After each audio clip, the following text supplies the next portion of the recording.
नहीं बताया गया। क्यों? जनता को बताने का काम वार्ड कमिश्नर को है। आपको हमने जिताया है। अगर कोई नियम पास होता है नगर परिषद से तो आपकी जिम्मेदारी बनती है कि आप जो है नगर में जाके अपने वार्ड में जाके लोगों को बताएं। 80% जनता को ये मालूम नहीं है कि उनके ऊपर क्या लगाया गया। 10 गुना रेट बढ़ गया इसका होल्डिंग टैक्स का। 10 गुना बढ़ गया। सुविधा नहीं बढ़ा है। नगर पंचायत से नगर परिषद हो गया, टैक्स बढ़ गया, सुविधा कुछ नहीं है।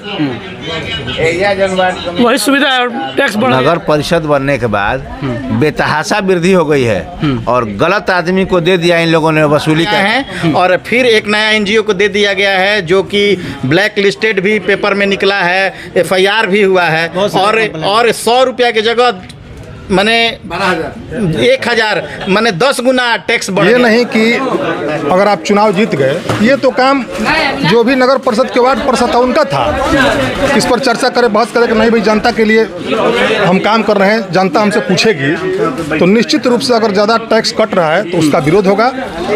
और जो उस एनजीओ को पर पहले से ही केस दर्ज है, इस एनजीओ का रद्द किया जाए और जो पहले से वसूला जाता था जिस तरीके से उसी से स्थिति पैदा हो गई है। लोग डरे हुए हैं, सहमे हुए हैं कि जिनका इनकम 2000 महीना है उनका 2000 टैक्स लग रहा है।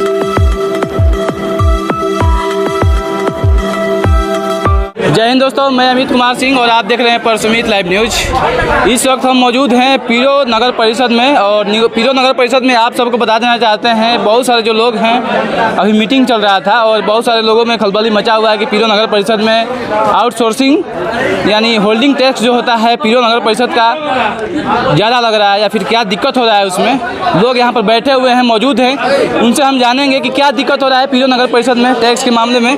जो कि हमारे साथ जो कि मौजूद हैं पीरो नगर परिषद के जो कि पूरे चेयरमैन जो हैं हमारे साथ मौजूद हैं, मास्टर साहब जी हैं, हम इनसे हम जानते हैं। सर, पीरो नगर परिषद में जो होल्डिंग टैक्स के बारे में जो ये बात हो रहा था आउटसोर्सिंग के बारे में, क्या कहेंगे इसके लिए? ये इसका गठन नगर निकाय का गठन बहुत पहले ही हो चुका है जी सर। और टैक्स हम लोग पे करते चले आ रहे हैं उसी समय से, जब से नगर पंचायत बना था। नगर पंचायत बना था और नगर परिषद बनने के बाद बेतहाशा वृद्धि हो गई है और गलत आदमी को दे दिया इन लोगों ने वसूली का काम, जिस पर कई जगह FIR दर्ज है, उसको काम दे दिया पीरो वसूली का। अब इस पर हम लोगों का ये है कैसे आदमी को हटाइए। तीसरा ये कि अलग से एक चार्ज जोड़ रहा है, पता नहीं इसका कहीं निर्धारण हुआ है कि नहीं कि 2500 रुपया रजिस्ट्रेशन के लिए दीजिए।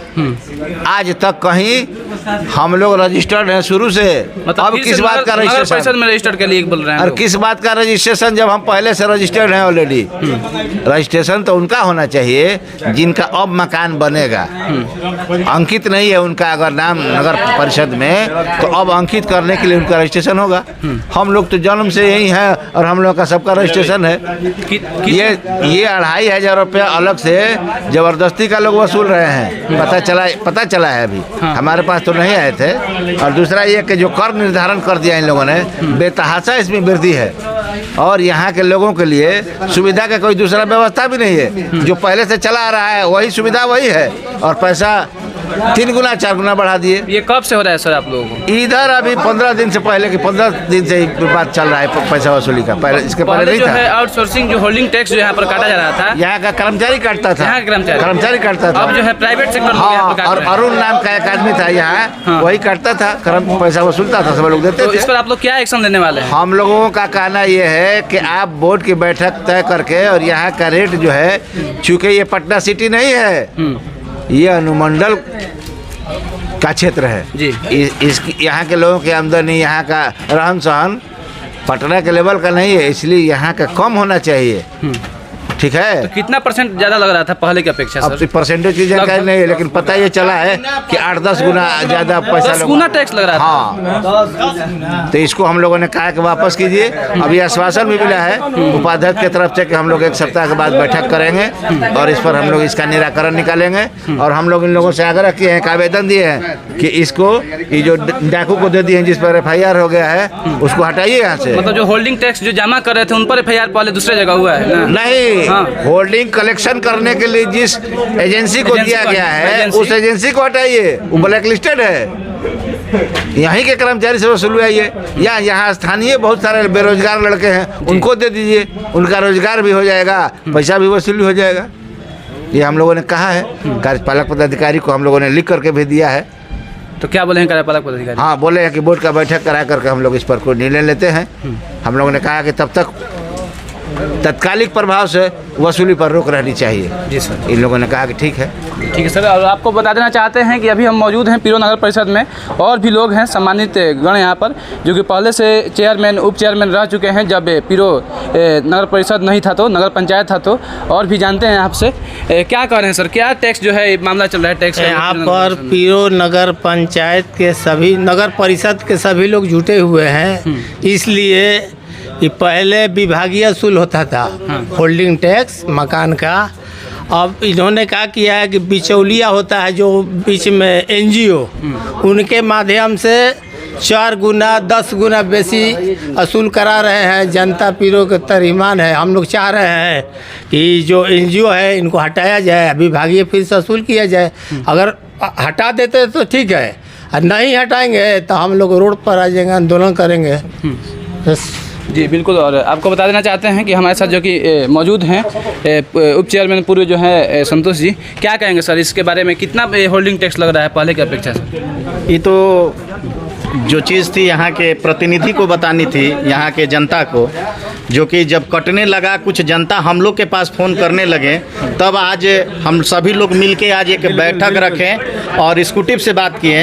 आपको बता दें कि इससे पहले 2007 में नगर पंचायत जब था उस समय ही आउटसोर्सिंग को दिया गया था, लेकिन 2007 में जब दिया गया था वो भी सक्सेस नहीं कर पाया, इसी तरह कर रहा था। तो नगर पंचायत में जो उस समय थे सारे लोग बोर्ड में निर्णय लिए कि जो नगर पंचायत में कार्यरत हैं उन्हीं से होल्डिंग टैक्स कटवाया जाए। और आज तक अरुण जी हैं जो होल्डिंग टैक्स का काम करते हैं वहीं करते आए हैं। और फिर एक नया एनजीओ को दे दिया गया है जो कि ब्लैक लिस्टेड भी पेपर में निकला है, एफआईआर भी हुआ है। और 100 रुपया की जगह मैंने 1000 मैंने 10 गुना टैक्स बढ़ गया है, जो कि गलत है। स्कूटी से हम लोग बात किए, स्कूटी हम लोग को आश्वासन दिए हैं कि हम इसको बोर्ड में रखेंगे।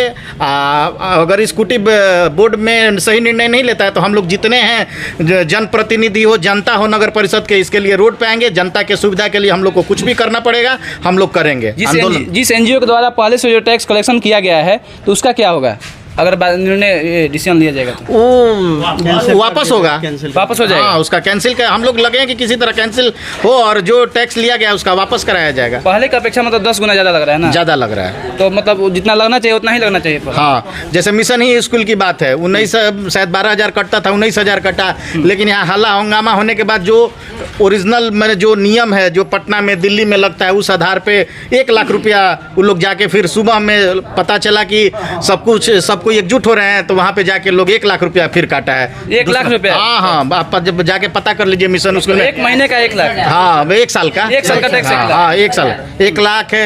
मैंने 19,000 पहले लिया था, 1 लाख कुछ और लिया, 1,42,000 रुपया शायद टैक्स लिया गया है। एनजीओ मनमानी कर रहा है क्या सर? गरीब लोग इसमें कहाँ से रह पाएंगे? वो खाने का जिनके पास पैसा नहीं है। इसमें रूल है कि जो धान का खेती हो रहा है उसमें भी पैसा लेना है, तो उनको खाद छींटने का पैसा नहीं, उनका कहाँ से पैसा देंगे? ये तो अभी नगर पंचायत से नगर परिषद हुआ है, धीरे धीरे होगा तो धीरे धीरे टैक्स बढ़ेगा। जी बिल्कुल। आप सबको बता देना चाहते हैं कि हम चुनाव के समय में विजिट कर रहे थे और एक स्थान पर गए थे जिस स्थान का नाम है गोड़ारी नगर पंचायत, जो कि नव बना हुआ था। तो वहाँ के बहुत सारे जो लोग हैं, नगर पंचायत जब बना था तो उसका विरोध कर रहे थे। विरोध इसलिए कर रहे थे कि नगर पंचायत बनने के बाद बहुत सारे टैक्स जो है वसूले जाएंगे, तो वहाँ के बहुत सारे गरीब लोग हैं, खेत करने वाले किसान लोग हैं, तो फिर वे लोग टैक्स कहाँ से जमा कर पाएंगे? तो और भी जानते हैं क्या इस पर एक्शन ले रहे हैं आप लोग? हम लोग इसके लिए यहाँ उपस्थित हुए हैं और सारे लोग मिलकर हम लोग चाह रहे हैं कि ये जो जनता पर जो ज़बरदस्ती ये टैक्स थोपा जा रहा है उसको कम करने के लिए हम लोग जो है एकत्रित हुए हैं यहाँ पर। और सबसे बड़ी बात है कि ये जो चीज़ पास हुआ जनता को बताया नहीं गया, जनता को नहीं बताया गया। क्यों? जनता को बताने का काम वार्ड कमिश्नर को है। आपको हमने जिताया है, अगर कोई नियम पास होता है नगर परिषद से तो आपकी जिम्मेदारी बनती है कि आप जो है नगर में जाके अपने वार्ड में जाके लोगों को बताएं। 80% जनता को ये मालूम नहीं है कि उनके ऊपर क्या लगाया गया है। ये कर के बारे में उनको जानकारी भी नहीं है, मतलब जानकारी नहीं दिया गया है। कुछ जानकारी नहीं है, पेपर के माध्यम से ऐसा ही निकाल दिया गया है, आम लोगों को मालूम नहीं है। 80% लोग नहीं जानते। क्या कहेंगे टैक्स के बारे में, जो कि होल्डिंग टैक्स और आउटसोर्सिंग के माध्यम से जो कि काटा होल्डिंग टैक्स का कि बहुत मनमानी हो रहा है। 10 गुना रेट बढ़ गया इसका, होल्डिंग टैक्स का 10 गुना बढ़ गया। सुविधा नहीं बढ़ा है, नगर पंचायत से नगर परिषद हो गया, टैक्स बढ़ गया, सुविधा कुछ नहीं है। वही सुविधा है और टैक्स बढ़ गया। चाहते क्या हैं आप लोग? हम लोग चाहते हैं कि टैक्स कम हो, पीरो नगर परिषद का टैक्स कम हो और मनमानी रवैया ना हो। पूरे जनता से बात करके जो सही रेट थे उसको लिया जाए। इसके लिए जनता से अनुरोध है कि आप लोग कोई टैक्स ना दें। जनता में से भ्रम की स्थिति पैदा हो गई है, लोग डरे हुए हैं, सहमे हुए हैं कि जिनका इनकम 2000 महीना है उनका 2000 टैक्स लग कहाँ से होगा। मनमानी है ना। बिल्कुल। अब और भी मौजूद हैं, उनसे हम जानते हैं क्या कहेंगे इस टैक्स के बारे में, मतलब जिम्मेदार कौन है इस टैक्स का? सबसे पहले जिम्मेदार है नगर परिषद और कार्यपालक पदाधिकारी, जो बोर्ड जिम्मेवार है, क्योंकि बिना जनता के जानकारी के बिना ये निर्णय लिया गया है। जो होल्डिंग टैक्स में वृद्धि हुआ है उसको कम किया जाए और जो नया एनजीओ को दिया गया है इस कार्य के लिए, उस होल्डिंग टैक्स वसूलने के लिए, उस एनजीओ को पर पहले से ही केस दर्ज है, इस एनजीओ का रद्द किया जाए और जो पहले से वसूला जाता था जिस तरीके से उसी से वसूला जाए। हम लोग का यही मांग है फिलहाल। अभी पुराना रेट पे ही वसूलना चाहिए अभी फिलहाल। और जो कि हमारे साथ मौजूद है, जो कि पुराने जो कि टैक्स का कलेक्शन करते थे, पीरो नगर परिषद का जो कि पुराने टैक्स कलेक्शन करता है, हमारे साथ मौजूद हैं। क्या दिक्कत हो रहा है सर? पहले पता ये चला है कि आपके माध्यम से पीरो नगर पंचायत में टैक्स पहले कलेक्शन किया जा रहा था, अब क्या दिक्कतें हो रही हैं? क्यों आपको ये छोड़ दिया गया है? देखिए, यहाँ की जनता ने जनप्रतिनिधि बनाया है लोगों को भलाई करने के लिए। ये नहीं कि अगर आप चुनाव जीत गए, ये तो काम जो भी नगर परिषद के वार्ड परिषद था उनका था। इस पर चर्चा करें, बहस करें कि नहीं भाई जनता के लिए हम काम कर रहे हैं, जनता हमसे पूछेगी तो निश्चित रूप से अगर ज़्यादा टैक्स कट रहा है तो उसका विरोध होगा। और जो भी यहाँ एनजीओ के लोग हैं मनमानी नहीं कर पाएंगे। पीरो में अगर वो मनमानी करते हैं तो सबसे पहले तो हम लोग उनकी संपत्ति की जांच कराएंगे। वो बहुत काफ़ी पहले से ब्लैक लिस्टेड हैं। पहले से ब्लैक लिस्टेड। निश्चित है कि 1 हफ्ते के अंदर उनके खिलाफ हम लोग आर्थिक अपराध में पटना उनकी संपत्ति की जांच कराएंगे। अच्छा, कहाँ लूटे हैं नगर परिषद को। और यहाँ मनमानी नहीं चलेगा। यहाँ पहले से सही ढंग से जो यहाँ के जो भी जनप्रतिनिधि थे बहुत सारे हैं। परवेज साहब हैं यहाँ बैठे हुए हैं, ये भी यहाँ नगर परिषद के चेयरमैन रह चुके हैं। संतोष जी हैं। जिस तरह से पहले चलता था उस तरह से चले, और नहीं तो फिर आंदोलन तय है। जी बिल्कुल। और भी मौजूद है यहाँ पर। क्या कह रहे हैं इस टैक्स के बारे में, आउटसोर्सिंग के माध्यम से जो कि कलेक्शन किया जा रहा है? इस आउटसोर्सिंग के बारे में मैं सबसे पहले एक ग्रुप बनाया था। मैं उस ग्रुप का एडमिन भी हूँ और उससे मैं ग्रुप में कम से कम 400 से 500 लोगों को मैंने जोड़ा और इस मुहिम को आगे बढ़ाया कि आउटसोर्सिंग से वसूली बंद होनी चाहिए। पहले की तरह जैसे विभागीय वसूली होती थी, होल्डिंग टैक्स कटता था, उसी तरह हम लोग कटाएँ। तो उसके बाद यहाँ के सभापति के पति के द्वारा मुझे धमकी भी दिया गया कि आप ग्रुप को बंद कर दीजिए और ग्रुप में ये सब करने से हम एनजीओ को नहीं हटाएंगे। क्या तो धमकी दिया गया? वही धमकी दिया गया कि ग्रुप को बंद कर दीजिए और आपके विरोध करने से हम एनजीओ को नहीं हटा सकते हैं, एनजीओ के द्वारा ही वसूली होगी। हम मांग करते हैं, आज हम लोग कार्यपालक पदाधिकारी से मिले हैं, उन्होंने आश्वासन भी दिया है कि बोर्ड की अगली बैठक में हम निर्णय लेकर उसे आउटसोर्सिंग को निरस्त कर देंगे और फिर उसी पहले की तरह ही वसूली की जाएगी।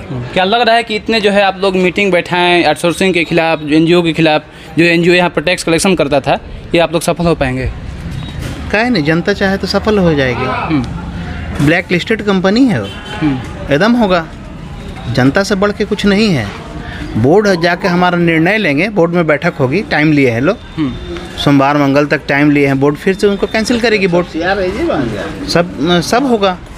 हमारे सारे वार्ड पार्षद हैं, सब कोई है, सब कोई सबके सहमति से होगा कैंसिल। जी बिल्कुल, और देख सकते हैं जो कि हम पीरो नगर परिषद भवन के पास मौजूद थे। सभी लोग पीरो के नगर परिषद के बहुत सारे लोग यहाँ पर आए हुए थे, मीटिंग चल रहा था, बहुत लोग यहाँ पर जुटे थे और उन लोग जो है जो कि यहाँ पर कार्यपालक और जो कि बोर्ड के माध्यम से NGO के द्वारा सौंपा गया था, उनके खिलाफ जो है आवेदन भी दिए हैं। और देखते हैं पीरो नगर परिषद के जो है कार्यपालक अधिकारी और बोर्ड में किस तरह से निर्णय लिया जाता है कि टैक्स के बारे में, और बहुत सारे लोगों का आरोप भी है। और आप लोग इस तरह से देख रहे थे परसुमित लाइव न्यूज, मैं रिपोर्टर अमित कुमार सिंह के साथ। थैंक यू, जय हिंद।